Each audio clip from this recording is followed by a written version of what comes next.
about their stuff. So the topic at hand was your kids don't want your stuff. So it would, what are you doing? Entertaining. Yeah, I know we have talked about this many times, but what is it about this time of year, right? The spring, once you start seeing the cherry blossoms around, what is it that makes people feel like, "Okay, it's time to clean up?"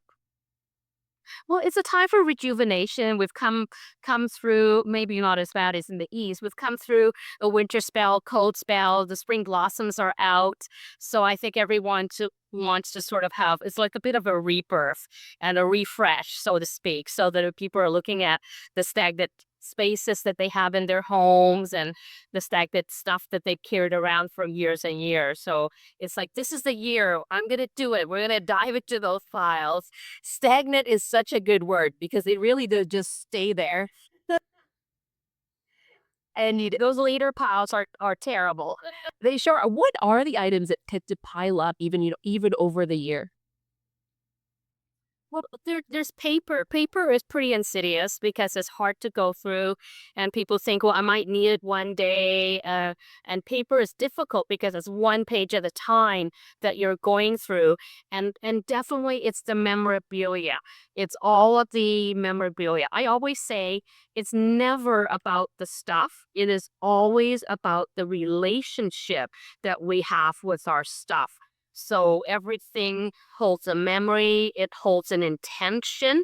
So things that, sporting equipment that we bought, thinking that we're going to go for hiking and you got the hiking poles and that they're collecting dust or projects, craft projects like, oh, I'm gonna knit. So you've got the yarn and the knitting needles that they kind of just sit there and it's been 2 3 years or more, so it's all the intentions that we surround ourselves, and every time we revisit them, those intentions come back to haunt us. Well, maybe I should, maybe this is the year. Ugh.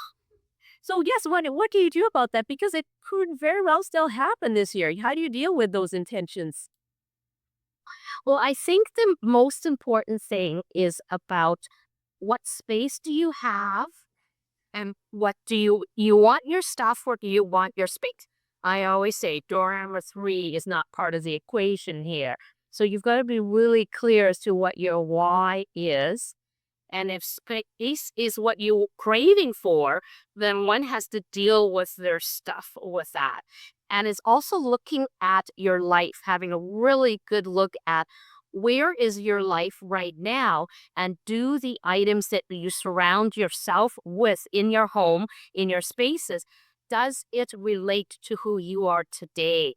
And that's a harder conversation to have, I think. Yes, it's kind of an audit, right, of what you are actually doing right now, and what you can realistically expect. But I love that. Stuff or space. Those are your two choices. Linda Chu is with me with Out of Chaos, and we're taking your calls about spring cleaning. What is that spring cleaning project that is on your to-do list? What is the clutter that you're struggling with right now?